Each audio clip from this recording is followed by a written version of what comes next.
Tarehe 11 Oktoba mwaka 2012, kwa mara ya kwanza ilianzishwa siku ya mtoto wa kike duniani, na sasa mataifa huadhimisha siku hii.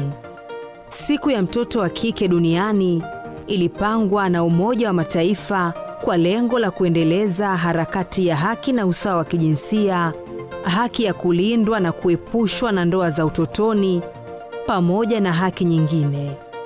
Je, ni kwa nini haki za mtoto wa kike kwa sasa ni za muhimu sana kuliko hapo awali?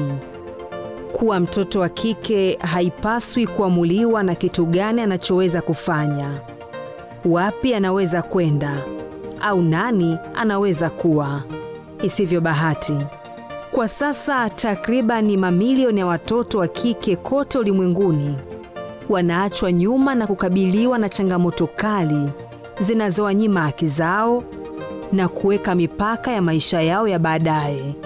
Licha ya maendeleo yaliyopatikana katika maisha ya watoto wa kike waliobalehe katika kipindi cha miaka 30 iliyopita, bado haki zao zinakiukwa katika maeneo mengi duniani.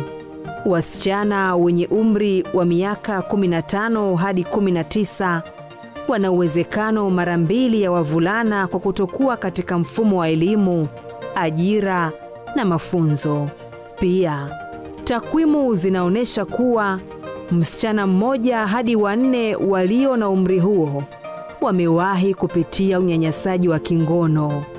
Kwa wasichana wanaoishi katika mazingira duni, wana uwezekano wa karibu 90% wa kutokwenda shule kuliko walio katika mazingira mazuri, huku mwanamke mmoja kati ya 5 wenye umri wa miaka 20 hadi 24 waliolewa wakiwa na umri mdogo, ambapo viwango vya ndoa za utotoni ni karibu mara 2 kwa wastani wa kimataifa.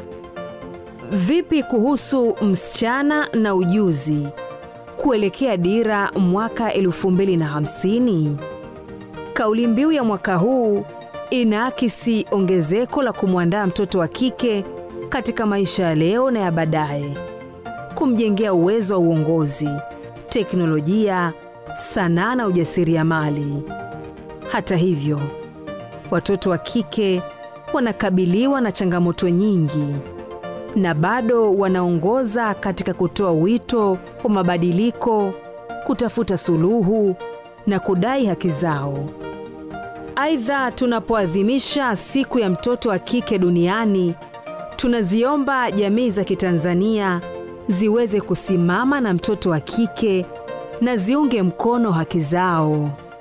Msichana na ujuzi kuelekea dira 2050.